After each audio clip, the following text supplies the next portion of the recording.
Eso puede ser.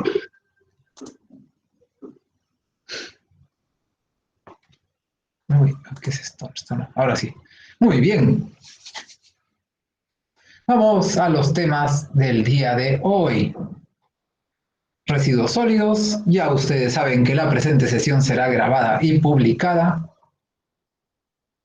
Veremos hoy día, conversaremos sobre minimización, limpieza y segregación. Anteriormente, el grupo de participantes aprendieron sobre las características de los residuos sólidos. Esta vez deberán comprender las implicancias de minimizar, reducir, la limpieza pública y la segregación. En la parte práctica del viernes, los equipos deberán calcular un mejor escenario del que actualmente conocen.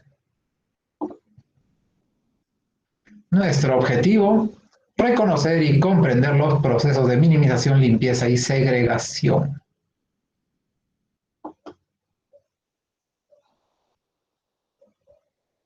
Contenido, minimización, reducción, limpieza, segregación.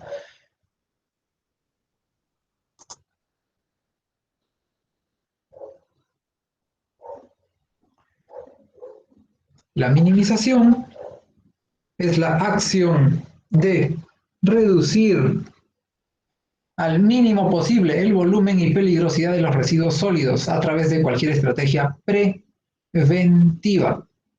Procedimiento, método técnico utilizado en la actividad generadora. Cuando ya se generó, pues ya no.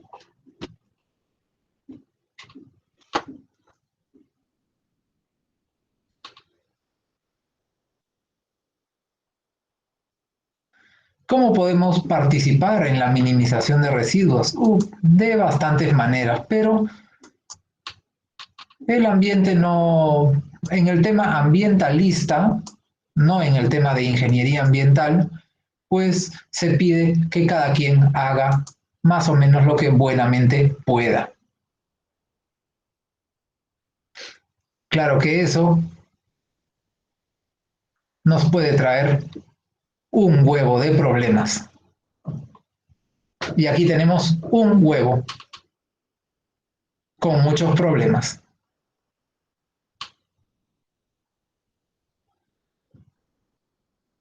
¿Alguna vez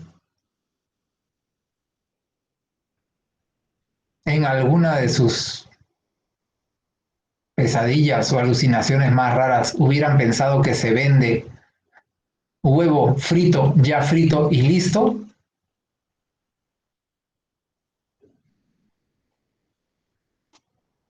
Pues es una cosa tan, pero tan extraña.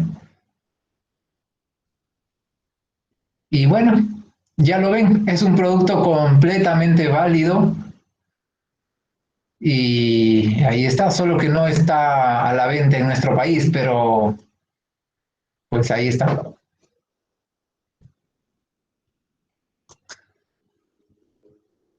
Por ejemplo, acá mis suscriptores me dicen, innecesario.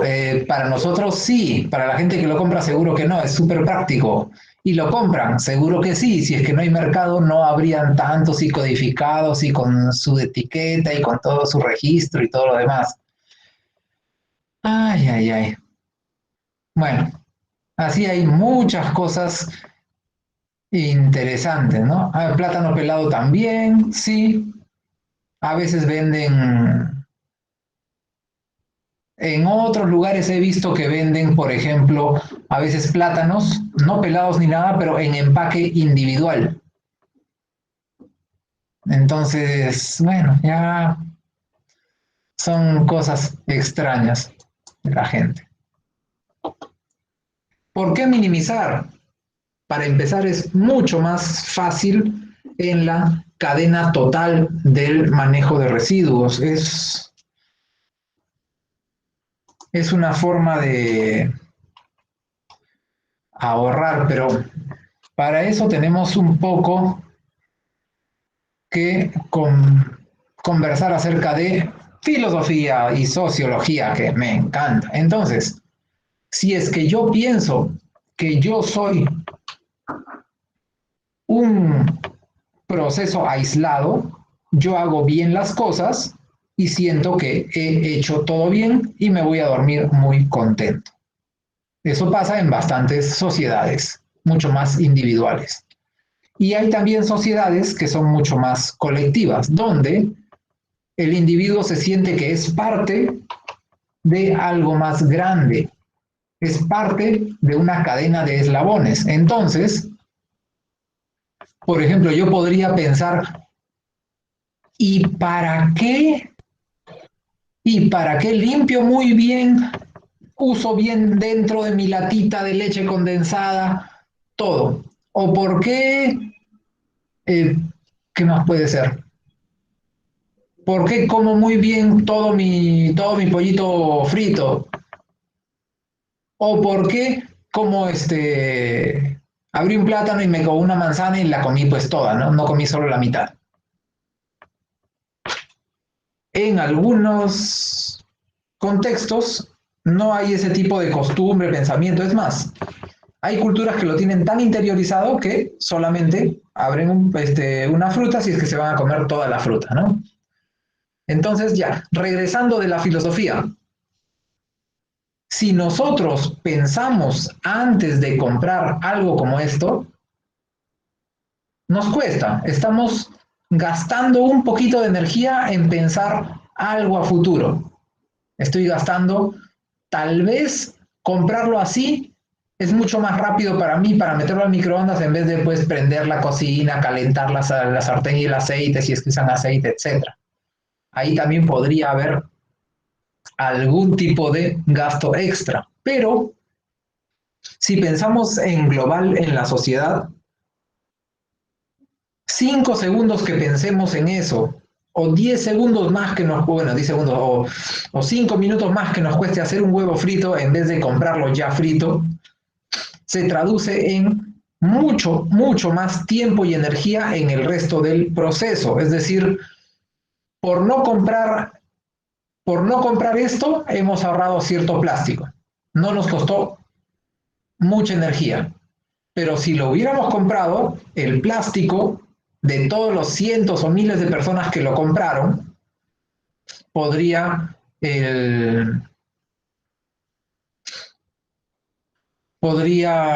sí, igual ya me interrumpiste. Bueno, no importa. Tengo un problema, me amo tanto las letras que no puedo dejar de pensar. A ver, ¿qué nos cuenta esta suscriptora? No dice, profesor, buenas noches, disculpe que le interrumpa la clase. Por motivo de trabajo estoy llegando a 8:40, no puedo ingresar a tiempo a clase. ¿Me podría considerar en la asistencia, por favor? Gracias. Es una persona que interrumpió la clase, no leyó nuestra clase número 1, donde decía que no. Y bueno, malogró la grabación, ¿no? Porque tendré que cortar esta parte. Bueno, seguimos con minimizar. Entonces, si es que ustedes no compraron ese plástico y no generaron ese plástico, hay menos plástico en el tacho. El tacho se llena más lento porque no tiene esos plásticos. Hay cierto beneficio por ahí. Todos esos plásticos no van a llenar ni van a pesar en el camión de recojo y todos esos plásticos no van a ir al relleno sanitario. Entonces, si somos parte de algo mucho más grande, el colectivo ha reflexionado y ha dejado de emitir una gran cantidad de plásticos.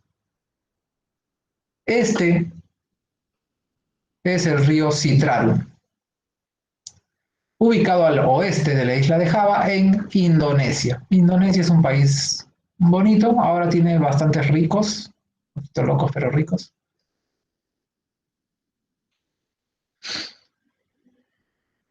Y bueno, alguna vez fue un río de peces, ahora es un río de basura. La población que vive por ahí, por más que se da cuenta de esto, cada uno de ellos no se da cuenta de que cuando botan su basurita por la ventana, están contribuyendo a esto. Mucho menos, nunca, ni ellos, ni sus hijos, ni sus nietos se van a dar cuenta que si en algún momento deciden dejar de votar, se podría acabar este tipo de contaminación.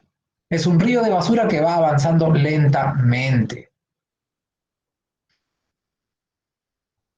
Ya no hay vida, obviamente, por ahí.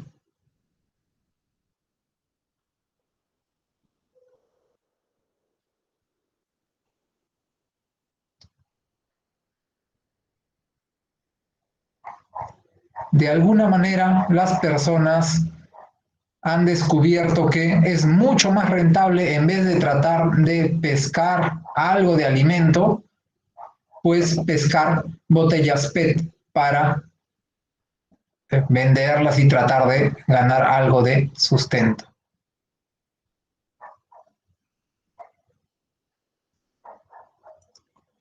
Si en algún momento les interesa el caso, pueden buscarlo, como siempre, en la internet. Ahora se dedican a buscar así cosas valiosas. Si se dan cuenta, está tratando de buscar los mejores plásticos, si encuentra algún tipo de metal, aunque es un poco difícil. Y ahí está, parece que segregando vidrio. Entonces, el tema de la minimización es que todos los generadores conscientes pueden pensar unos segundos antes de generar el residuo y eso se traduce en muchísimas toneladas para siempre, de toneladas día, toneladas mes, toneladas año, durante todo el tiempo que esa persona aprenda a minimizar, que no van a ir a contaminar las calles, no van a ir a enfermar a la gente, no van a ir a llenar el camión recolector que puede tener más espacio para recoger pues más residuos que encuentre por ahí y no dejarlos en la esquina, etcétera. Bueno.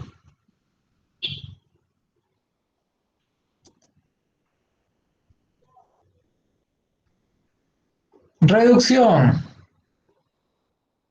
Podemos contribuir a reducir realizando varias acciones. Alguna vez lo vimos ya.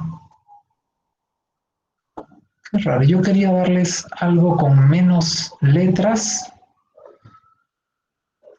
Bueno, no importa. Igual hay letra. Esperemos que no los aburra mucho. Al comprar productos envasados debemos elegir los que tengan una presentación con empaques reciclables, con empaques fáciles de biodegradar o con menos cantidad de empaques. Consumir la mayor cantidad de productos naturales. Tenemos la ventaja que en varias de nuestras ciudades todavía hay mercados. Entonces, en los mercados puedes comprar papas, camotes, diferentes productos sin super empaques o empaques complicados, ¿no? Como a veces en los supermercados usan pequeños platitos de color negro, de a veces es PP o PEHT también, aunque no es tan común, de plástico y encima más bolsa de plástico, ¿no? Entonces es mucho más sencillo ir al mercado con tus propias bolsas y cargar todo. Utilizar bolsas de yute o paja, tela, para hacer compras en el mercado, Para comprar el pan, utilizar bolsa de tela, evitar el gasto innecesario de papel sanitario. Les contaré que hay países desarrollados y también en vías de desarrollo que no usan papel higiénico.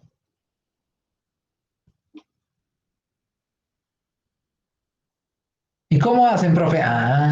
No les voy a contar en este momento. Evitar comprar productos con vida útil corta, como pilas de baja duración.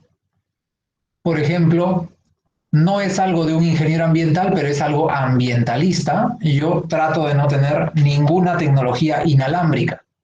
Nada de teclado inalámbrico, nada de mouse inalámbrico. Todas las tecnologías inalámbricas generan, bueno, tienen necesidad de pilas o baterías y luego generan ese residuo, que es un residuo peligroso. Evitar comprar envases y productos desechables, entre otros, o productos o bienes que sabes que te van a servir un par de meses y luego hay que botar. Reusar o reutilizar es darle la mínima, la máxima utilidad a las cosas sin la necesidad de destruirlas o desecharlas, darle otros usos a objetos que adquirimos para alargar su tiempo de vida y evitar que se conviertan en desechos prontamente. Algunas acciones para reutilizar. A ver, que tenía un comentario que no vi por acá. Cuando dice por aquí, comprar productos de vida útil corta, sí, la verdad que les conviene comprar, por ejemplo, pilas de vida muy larga, aunque es mucho más ambiental comprar pilas recargables y un cargador de pilas. Algunas acciones para reutilizar, usar productos que tengan envases retornables, usar las hojas de papel por ambos lados, regalar las cosas que para unos no es útil, pero para otros sí. De eso, por ejemplo, hasta conocí yo un colectivo de las traperas. Eran señoritas jóvenes de un socioeconómico, digamos que ligeramente alto o alto, y ellas hacían un mercado de pulgas. Luego creo que hasta consiguieron local en Barranco, pero antes era todo virtual, ¿no? Tipo ferias, mercado de pulgas, y lo que hacían era vender su ropa usada. Era ropa de fiesta, ropa de matrimonio, ropa de muy buenas marcas, a veces traídas del extranjero, que tenían unos 5 usos, 8 usos. Y sí, fue algo interesante. Así como los mercados de pulga también son de pulgas, son también interesantes. Utilizar la imaginación y la creatividad para elaborar objetos a base de residuos inorgánicos, si es que en algún momento sirven para algo. Organizar ventas de artículos que ya no son útiles, pero que pueden servirle a alguien más. Donación también. Yo, por ejemplo, en mi entorno familiar soy conocido por chatarrear, ¿no? Es decir, van a botar cosas, trato de acumularlas un tiempo y ir regalándolas a personas, pues, que las consideren útiles, ¿no? Mi primer consejo para mis familiares es, no lo botes, primero regálaselo a alguien que pueda usarlo. No importa qué tan necesitado estés, qué tan mal estés, siempre hay gente que está peor. Entonces hay gente que puede usar los bienes que ya no te sirven. Segregación. En esta etapa separamos los residuos de acuerdo a las características uniformes de los residuos producidos. Si desean conocer los colores básicos de segregación, pueden consultar la norma técnica 058.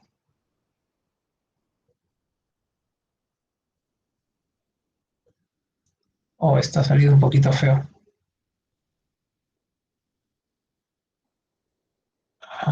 ¿Cómo hacemos esto? No estaba así cuando el fondo era blanco. Bueno, igual, cuando se los den fondo blanco lo podrán leer mejor. Queda grabado. Aquí están 10 pasos para la planificación de la minimización y reaprovechamiento de residuos. Como es un plan, primero definimos los objetivos del plan, luego necesitamos un diagnóstico, paso 3, consideraciones previas, paso 4, análisis de mercado, paso 5, recolección selectiva, paso 6, almacenamiento temporal, paso 7, programa de educación ambiental y participación ciudadana, paso 8, programa de incentivos, paso 9, evaluación y monitoreo, paso 10, definir la inversión a realizar.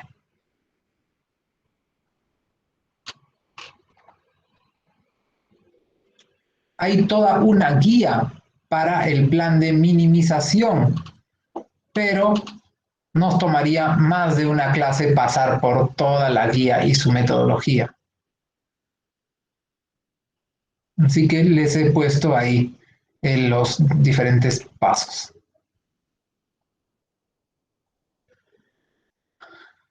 En el tema de barrido,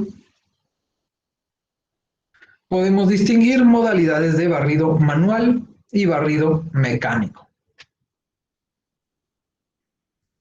El barrido manual tiene muchas diferentes versiones. A veces se ayudan con este tipo de carritos. En realidad no está normado ni estandarizado, sino que cada municipalidad, cada lugar adecua de acuerdo a su entorno cómo se las agencia, ¿no? ¿Cuál es el vehículo más adecuado?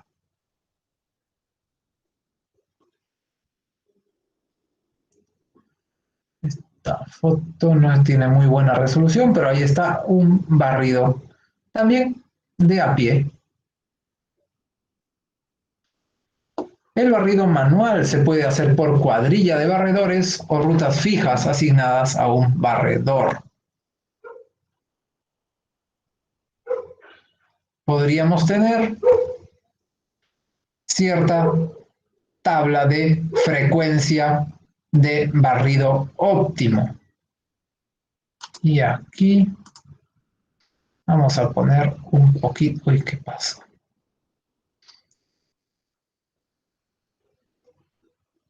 Vamos a poner un poquito de zoom.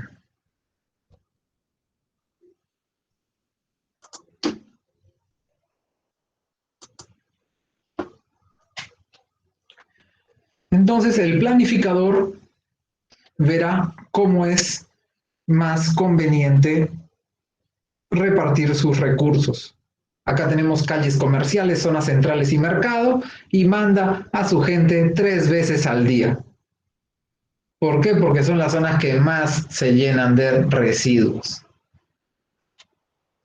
Algunas otras zonas también centrales, calles principales, será 2 veces al día, y calles secundarias, calles suburbanas, calles residenciales, zonas de bajos ingresos. Aquí tenemos que la tabla nos dice que 2 veces a la semana es suficiente.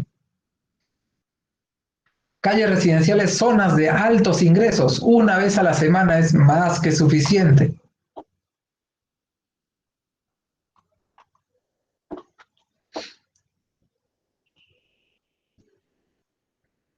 Tenemos también ciertos indicadores de eficiencia en el barrido. ¿Cómo podemos, con el monitoreo, saber si las cosas están yendo bien? Pues ahí tenemos que población total entre cantidad total de barredores, ¿no? Tenemos que el valor puede estar de 2.000 a 2.500 habitantes por cada barredor, y podría ser 0,5 o 0,4 de barredor por cada 1.000 habitantes, si queremos invertirlo para sacar un ratio por 1.000 habitantes. Parámetros, tenemos cierto rendimiento, que es kilómetros que realiza el barredor por día, o los turnos, etc. Otro indicador es la longitud total de las calles barridas, los kilómetros lineales. No es lo mismo pues que 2 barredores barran 5 cuadras y cada cuadra sea como que de 400 metros, a otros barredores que barrerán el mismo número de cuadras y sus cuadritas son pues de 50 metros.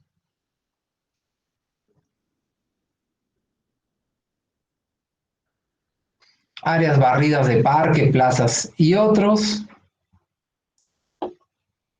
para poder saber cuál es el total en metros cuadrados que puede barrer tu barredor por día. Con estos ratios, que son unos ratios estimados globales y demás, de la literatura, uno puede planificar cuántos barredores necesita. Si en algún momento estás encargada en la municipalidad y te das cuenta que para una pequeña área se necesitan pues como 200 barredores, entonces lo que ha pasado es de que poco a poco los barredores han ido barriendo menos, quejándose, barriendo menos, y contrataban uno más, y luego de un tiempo otra vez barrían cada vez menos, se quejaban y contrataban uno más y así sucesivamente. Que por cierto podría parecerse también a cómo han funcionado o cómo funcionó alguna vez algunos ministerios, ¿no? Que comenzaban a contratar el doble de la cantidad de gente que necesitaban. Aquí tenemos el barrido mecánico.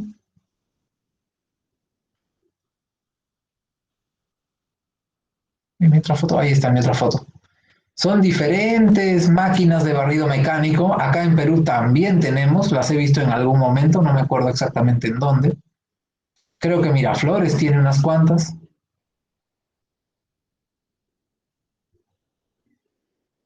Y tenemos nuestros indicadores para el barrido mecánico.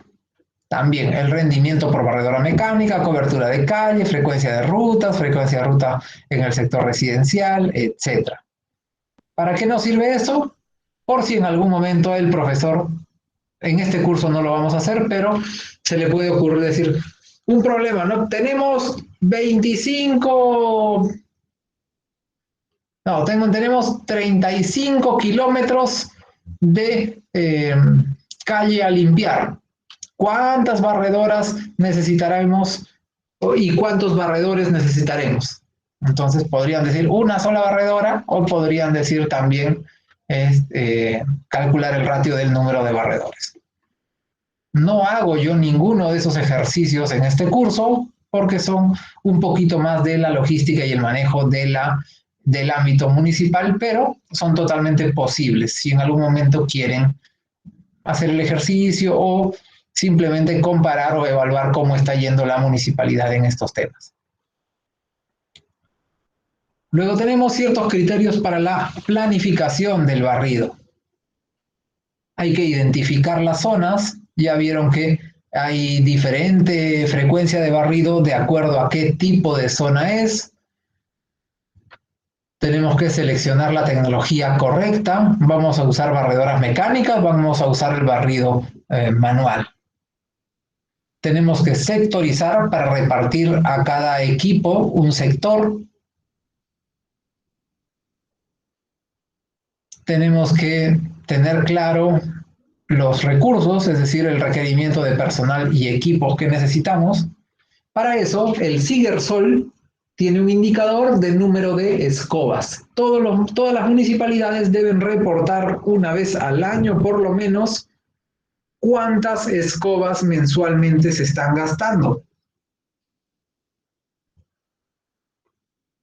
Cuando trabajé en una empresa particular que también tenía este tipo de servicios, se calculaba, ya se tenía un ratio de que tales escobas solamente duran, no sé, digamos 3 meses, porque después ya se les está saliendo la cerda, ya no barren bien, etc. Y una cosa más que es sincronización con la recolección. El barrido de calles debe estar bien sincronizado con la recolección. Así avanzan y cuando el carrito o la aspiradora están llenas, justo están llegando a empalmar, a sincronizarse con el camión recolector que está pasando por ahí, por esa esquina. Y vacían todo el camión recolector y siguen trabajando. Aquí tenemos unos carritos, como han visto hay de diferentes diseños. Otros equipos que se necesitan: pala, escoba, escobillón y recogedor.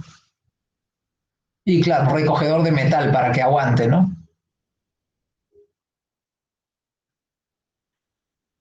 Ahora vamos a ver la segregación. Es el acto de agrupar determinados componentes o elementos físicos para ser manejados de forma especial.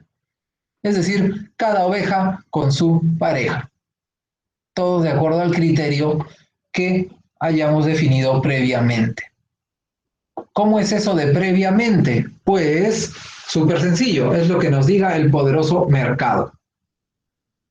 Si la situación nos dice que hay cierta ventaja en separar el vidrio marrón del vidrio verde, bueno, marrón le dicen ámbar, ¿no? Al vidrio ámbar del vidrio verde, pues separamos el vidrio ámbar del vidrio verde. Si es que no hay ninguna ventaja, mejor no lo separamos.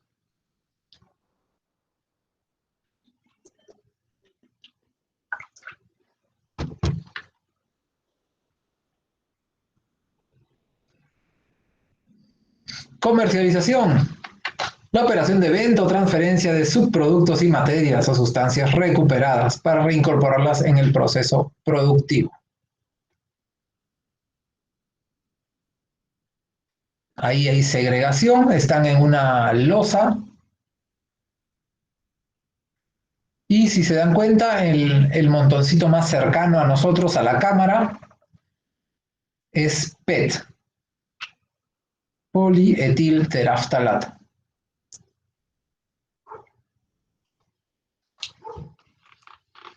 La normativa nos da ciertas obligaciones para el diseño de las instalaciones de comercialización.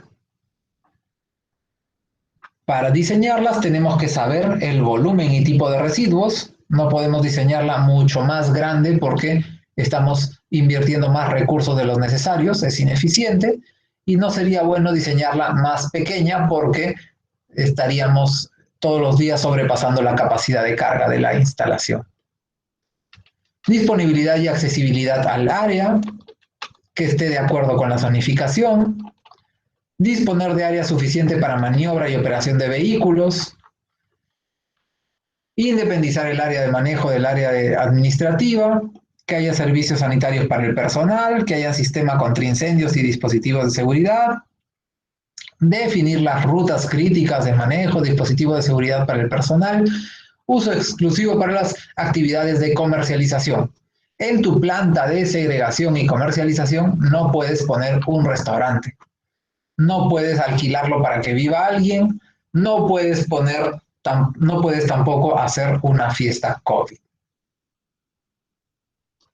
Hay otras formas de segregar, mucho más avanzadas que la primera foto que les mostré de segregación, que son, por ejemplo, esta de acá. Esta ya tiene una faja continua ancha y están segregando tranquilamente.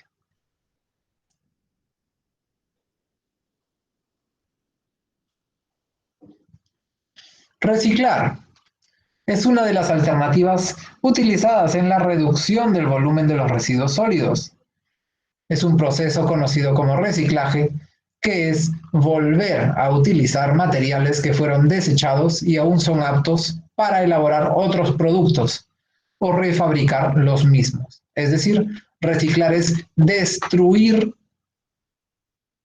el bien para convertirlo en materia prima y pues que vuelva a ingresar al ciclo de vida de la fabricación de un bien.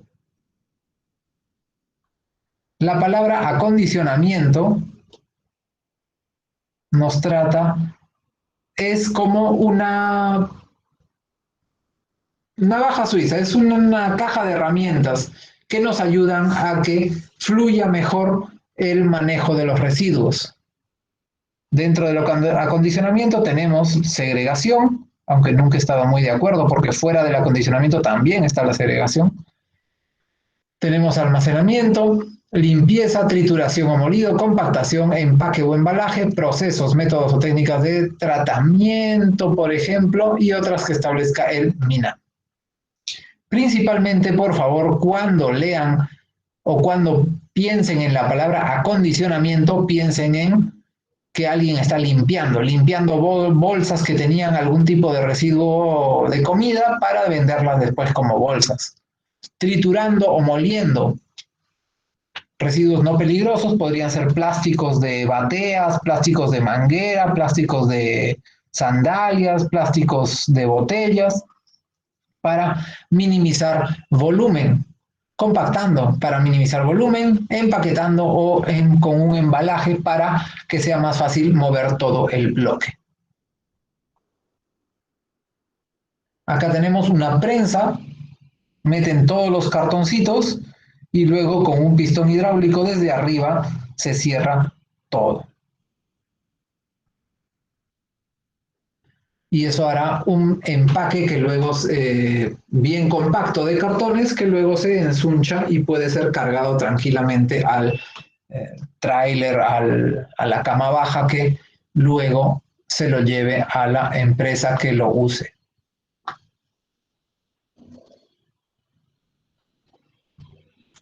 Oh, ¿qué pasó acá?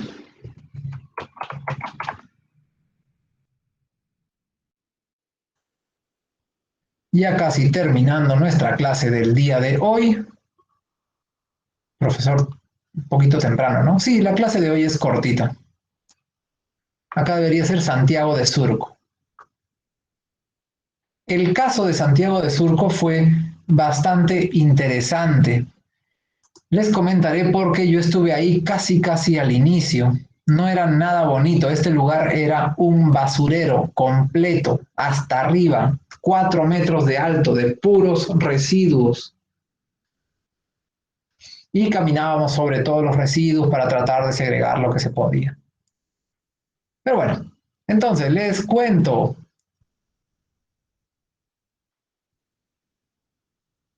El caso de la Municipalidad de Surco es bastante interesante, bastante anecdótico.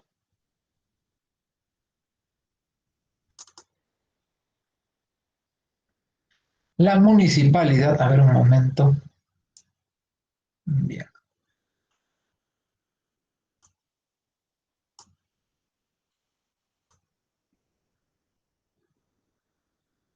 A ver, lo tengo por aquí. El distrito de Santiago de Surco desarrolló desde el año 1999 un plan piloto de clasificación de residuos municipales.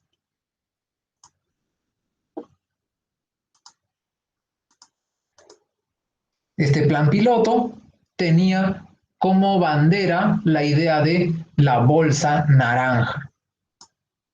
No se lo inventaron ni nada, sino que lo copiaron de lugares donde había sido exitoso, principalmente algunas comunas de España.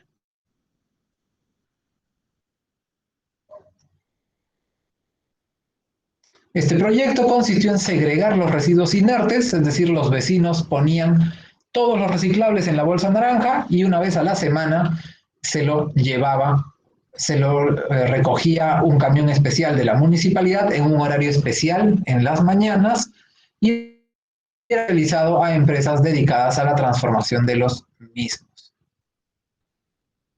Cabe señalar que al comienzo de ese piloto segregábamos en el suelo, varias señoras sentadas en círculo segregando en el suelo. A veces caía un baldecito por ahí, le daban la vuelta y lo usaban de asiento y si no, no.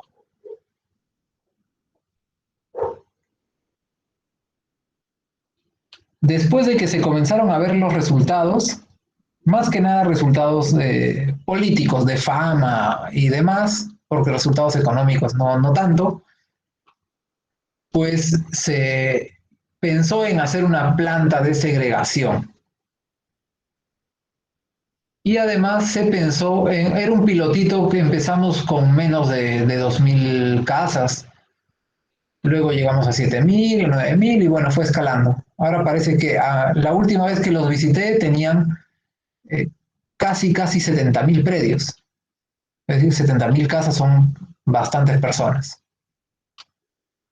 En este proyecto participaron 3 actores fundamentales: la Municipalidad de Santiago de Surco, la empresa municipal Santiago de Surco S.A., alias EMUSA, y las familias de los predios inscritos.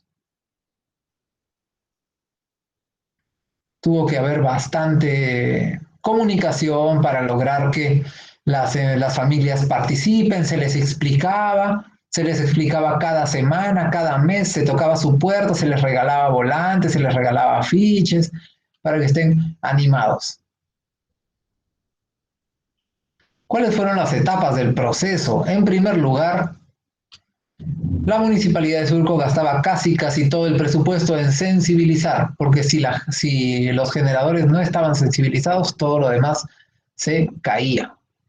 Esta fase consistía en el dictado de charlas informativas, íbamos casa por casa, hacíamos ferias en los centros comerciales y a diferentes centros educativos e instituciones del distrito se les daba a conocer el objetivo del proyecto, explicando la importancia de la segregación de residuos sólidos para su reutilización o reciclaje. Se informaba también que se tenía una pequeña planta piloto donde se podía segregar perfectamente y luego donde se lograba vender o donar los residuos. Las labores de sensibilización empezaron a realizarse el año 1999.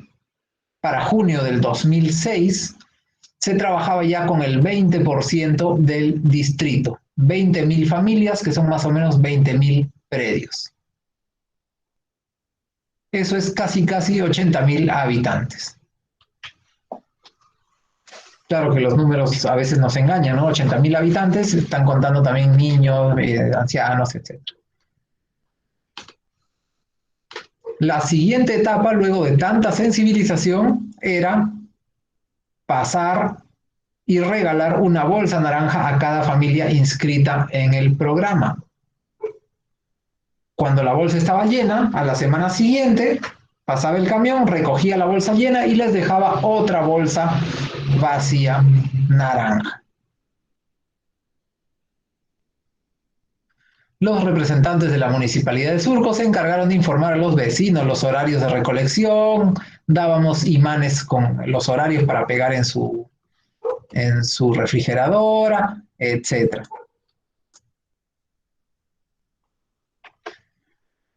Algunos vecinos de Surco habían vivido también en el extranjero y la verdad que estaban súper animados de que en una municipalidad se empezara a dar este tipo de proyectos.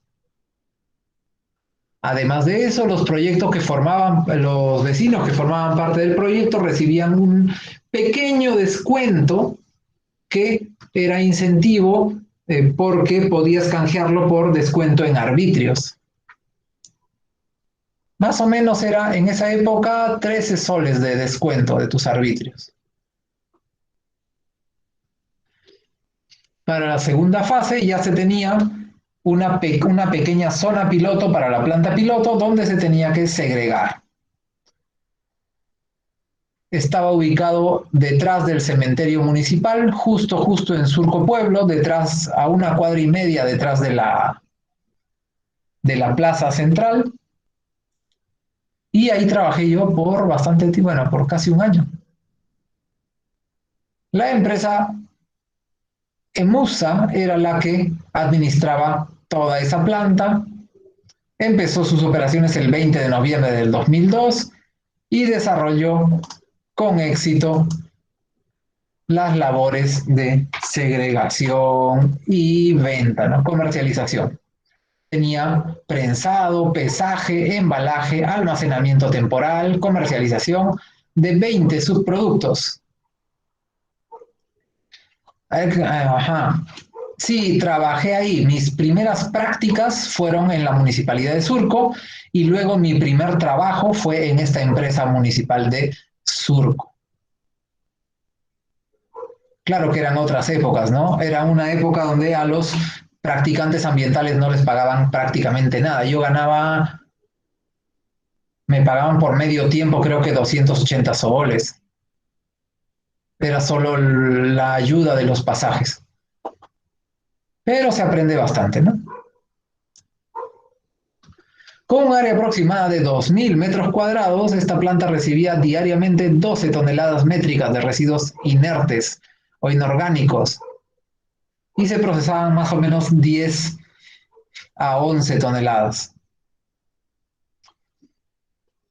El trabajo de la planta empezaba a las 7 de la mañana y se extendía hasta las 4 de la tarde, que es pura mentira. Bueno, ese es el Pulicherry, ¿no? Porque yo, que era el supervisor de esta planta, a veces me quedaba vendiendo hasta las 10 de la noche, 8 de la noche, allá Luego de que salían los productos de acá, eso de las 4 o 5 de la tarde, tenía que acompañar el camión con la venta hasta la Panamericana Sur, hasta Puente Lechón, es justo un poquito antes de la Científica del Sur, ahí se vendían los residuos.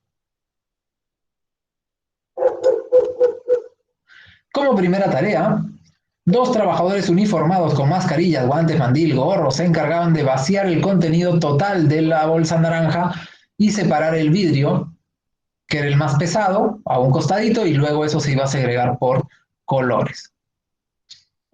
El resto de residuos se trasladaban en forma ascendente por una faja transportadora hacia la segunda, este es el recojo, aquí está, hacia la segunda zona, que es donde están las personas que segregan en diferentes temas, ¿no?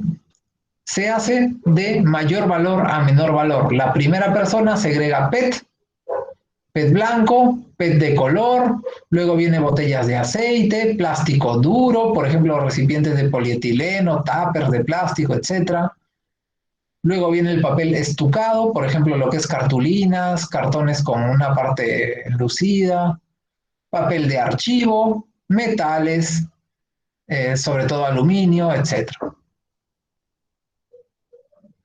Los residuos muy pequeños o que no pertenecían a ninguna clasificación valiosa o no eran reutilizables, se dejaban pasar, ¿no?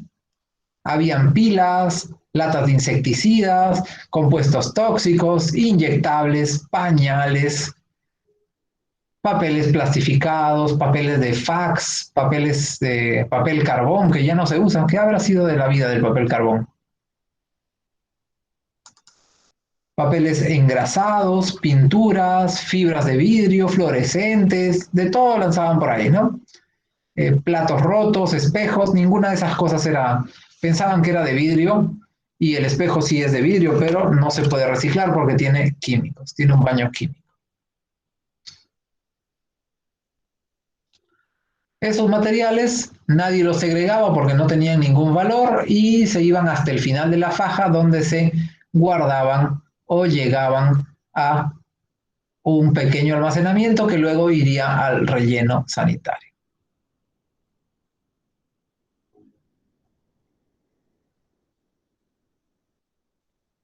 Luego, la siguiente etapa era el acondicionamiento.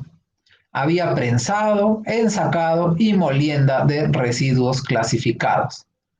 Por ejemplo, se prensaba el plástico y el cartón para disminuir todo el volumen que tenían, y después, cuando estaban en un solo bloque o en una saca, se pesaba. En el caso de las botellas PET, botellas de plástico, se les quitaba la tapa, se les quitaba el anillo de la boca de la botella y también la etiqueta, porque así lo pedía el comprador y así son más valiosos. Luego del pesaje se procede al almacenamiento temporal.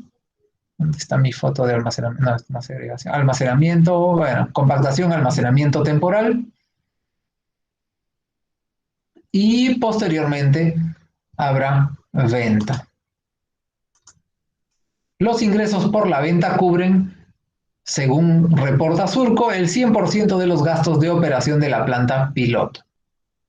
Es decir, el sueldo del personal operativo y administrativo. Ellos reportan que se hace rentable este proceso.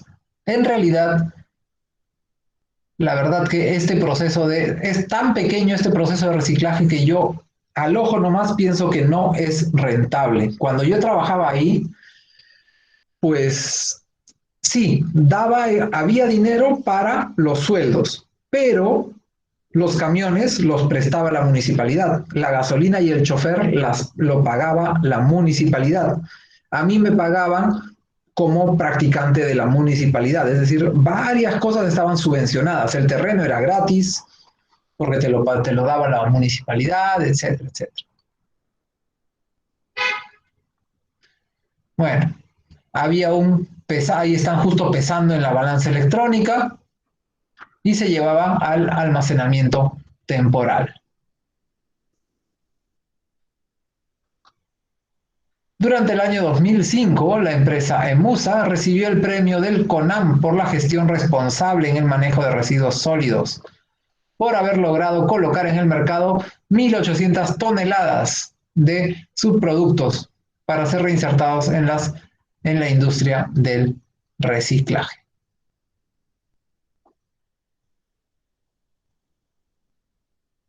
Aquí está, pues con el cargador frontal.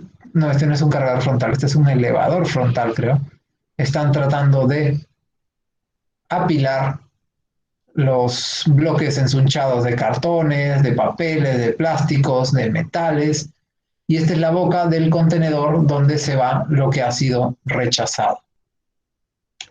Esta planta, no sé si han ido a visitarla, la planta de segregación de Surco se mudó y ahora está en el Parque Voces por el clima y se supone que está bastante más grande que estas fotos. ¿Alguien ha ido a visitarla? Por favor, dejen sus comentarios aquí en nuestra casilla del chat.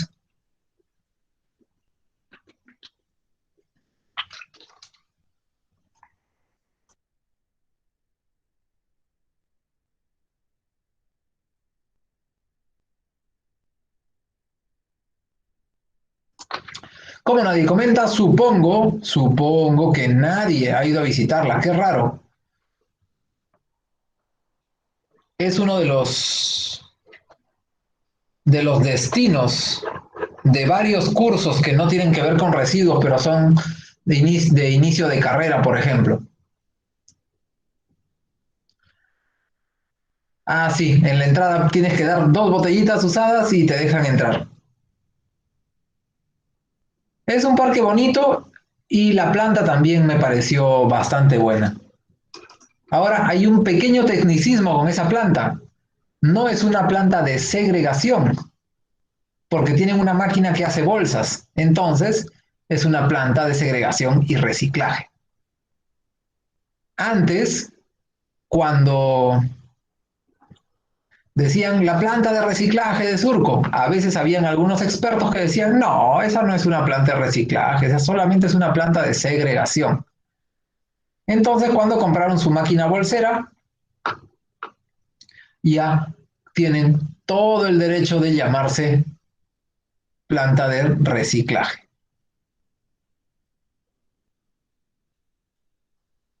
Así como está este joven aquí, así también íbamos nosotros, los universitarios de últimos ciclos, a capacitar, entregar bolsitas, entregar folletos, volantes, etc. Y este es un camión, bueno, baranda se supone, aunque está con los lados tapados, pero ahí arriba lanzábamos también todas las bolsitas.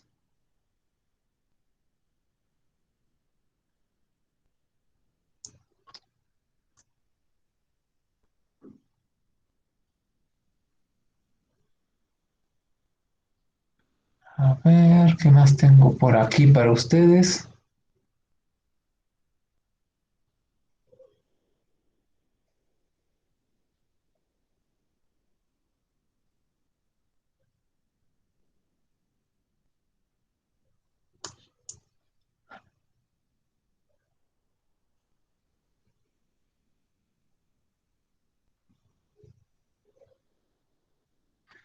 Pues tenía planeado una pequeña evaluación para este, este lado, pero no les he conversado del tema de planificación. No vaya a ser que el profesor luego un poco loco se le ocurra que venga eso en el examen. Así que mejor vamos a invertir un poco del tiempo en que les explique este círculo de acá arriba.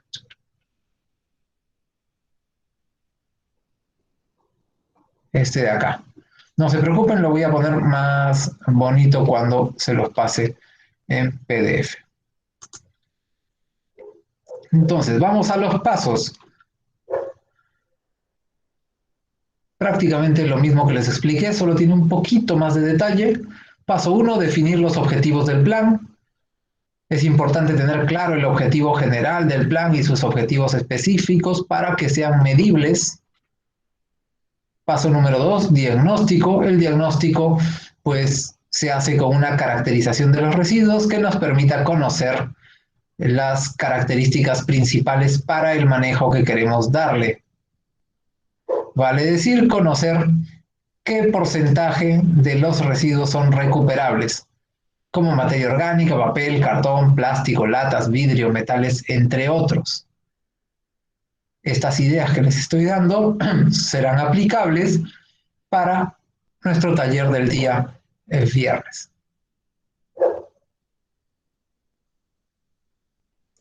En el paso 3, consideraciones previas, se deben evaluar todas las consideraciones posibles que potenciarían el desarrollo del plan. Por ejemplo, si se dará inicio en una sola piloto o en toda la jurisdicción, si se integrarán a los segregadores existentes o si más bien se prohibirá a los segregadores en el distrito o en la zona. ¿Qué tipo de recipientes se harán? ¿Cuál será la forma de segregación en fuente? Etcétera. Por ejemplo, en este caso, el distrito de Santiago de Surco prohibió todo tipo de actividad de segregación y lo hizo antes de que saliera la ley del reciclador.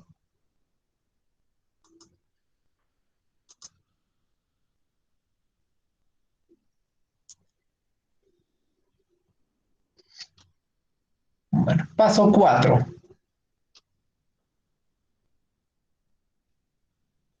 Oh, disculpen, paso 3 todavía. Además de eso, Surco se puso marquetero y diseñó que fuera una bolsa naranja, ¿no? Nadie usaba bolsa naranja, entonces eran súper distinguibles, eran fáciles de identificar, de dibujar también para que se vean vistosas en los volantes, etc. Paso 4, análisis del mercado. Se hace una ponderación de la cantidad de residuos a recuperar en base al estudio de caracterización, así como un levantamiento de información de lugares de comercialización. Como es un negocio, solamente podemos contar con las personas, con los compradores más cercanos. Mientras más lejos nos vayamos, más sube el costo de transporte y menos rentable es el negocio. Tenemos que conocer qué cosa quieren comercializar, los precios existentes, las formas de pago, que logren ayudarte a identificar un flujo de ingresos, un flujo de residuos que veas que puede ser más o menos posible y más o menos rentable. ¿Cuáles serán comercializados de manera directa y cuáles podrían ser tratados o valorizados como compost, humus, etcétera? Por ejemplo, ya pensando en el mundo real, que tu caracterización diga que salen 3 toneladas de plástico todos los días, no quiere decir, o bueno, digamos en la UNTELS, que salen 3 toneladas de plástico todos los días, no quiere decir que tu meta sea comercializar 3 toneladas de plástico todos los días. ¿Por qué? Porque mucho de ese plástico está contaminado. Mucho de ese plástico pueden ser lapiceros rotos o minas de lapiceros, que no es comprable, no es vendible. Entonces se tiene que tener una perspectiva, la discutirán seguro en grupo para definir cuál sería un porcentaje posible de valorización, minimización, etc. Paso 5. Recolección selectiva. Con los volúmenes y tipo de residuos, tenemos que proyectar lo que se va a recuperar. Y para eso vamos a dimensionar el lugar donde vamos a hacer el almacenamiento temporal y también el vehículo en el que se hará la recolección selectiva de este tipo de residuos. Solamente lo que vamos a recoger.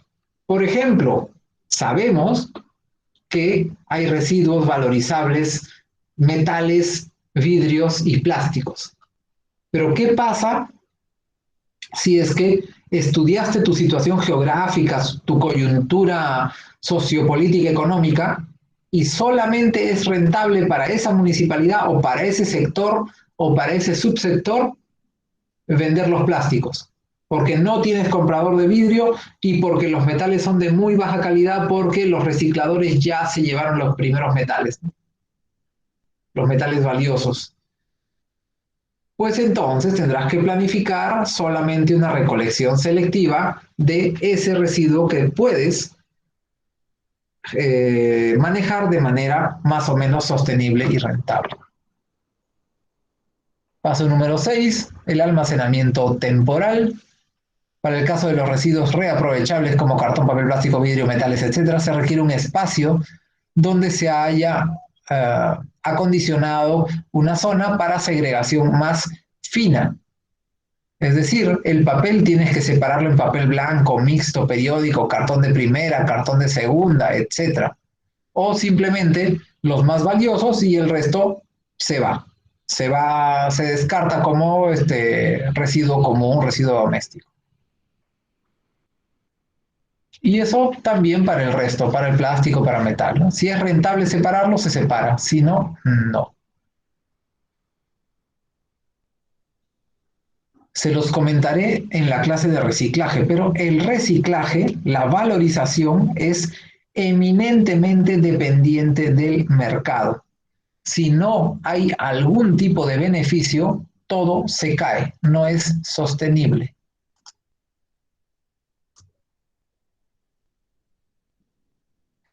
Paso 7. Programa de educación ambiental y participación ciudadana.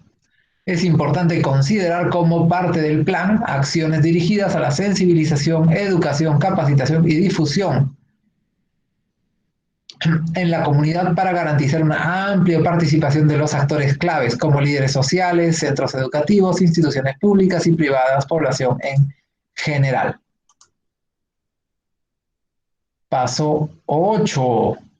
Programa de incentivo. Es importante considerar el desarrollo de ciertas acciones que lleven a un reconocimiento e incentivo.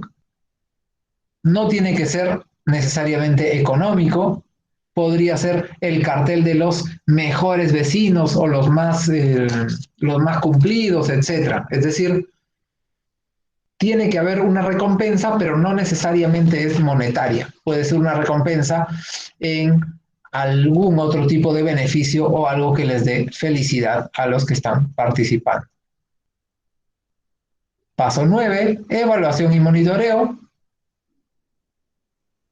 Busca que se constituya una instancia donde participarán todos los actores involucrados para revisar qué cosa puede mejorarse, qué cosa no está yendo tan bien, etc., ¿no? Como que un monitoreo participativo. Aún así, la municipalidad tiene que tener su propio supervisor del monitoreo de cómo está yendo el plan. Paso 10, ya prácticamente terminamos con este plan. El paso 10 es inversión a realizar. Tomando como base los anteriores pasos, se define la cantidad de personal operativo a utilizar, los materiales a utilizar, las herramientas a utilizar, los equipos, los responsables de la ejecución, etc.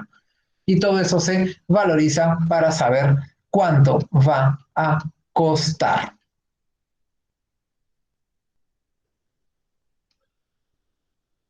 Y así. Bueno,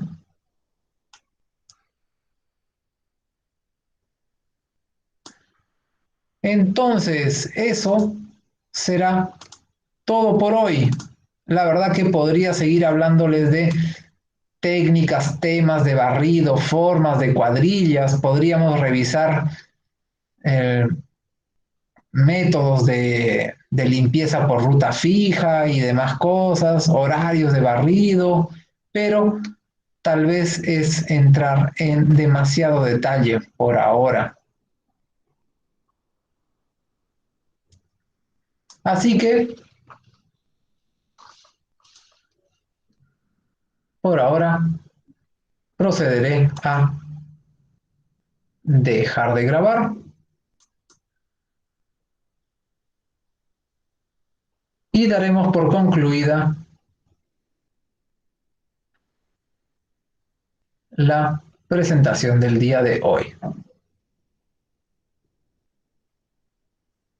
Muy bien, entonces, hoy hemos revisado los procesos de minimización, limpieza y segregación. Para saber más, pueden revisar, hay un curso, un MOOC bastante largo, muy bueno, que hizo el EAWAG, ya lo ha actualizado el año pasado, de Municipal Solid Waste qué horrible mi pronunciación. En mi cabeza suena muy bien, pero cuando sale de mis labios no va tan bien. A ver, vamos de nuevo. Municipal Solid Waste Management in Developing Countries. Más o menos, lo acento un poquito chabacán. Es parte del capítulo 1.05.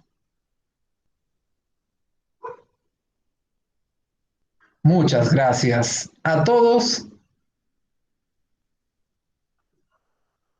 Y aquí tenemos la bibliografía del curso del día de hoy. No hay nada más reciente que esta guía técnica para la formulación e implementación de planes de minimización y reaprovechamiento en temas formales que hayan salido con el nombre minimización y reaprovechamiento. Por eso hemos visto el tema de esta guía del CONAM. Las nuevas guías son para planes de manejo, que tienen también su sección de minimización, pero no está tan detallado tal vez. Y también algunos de estos temas han salido del MOOC que les había comentado del EAWAG. Otras cositas que encuentro por ahí las voy sumando y sumando al curso, pero a veces son tan pequeñitas, a veces es solamente una foto que no las pongo en la bibliografía. Listo, muchas gracias con todos. Y conmigo será hasta nuestra sesión de práctica.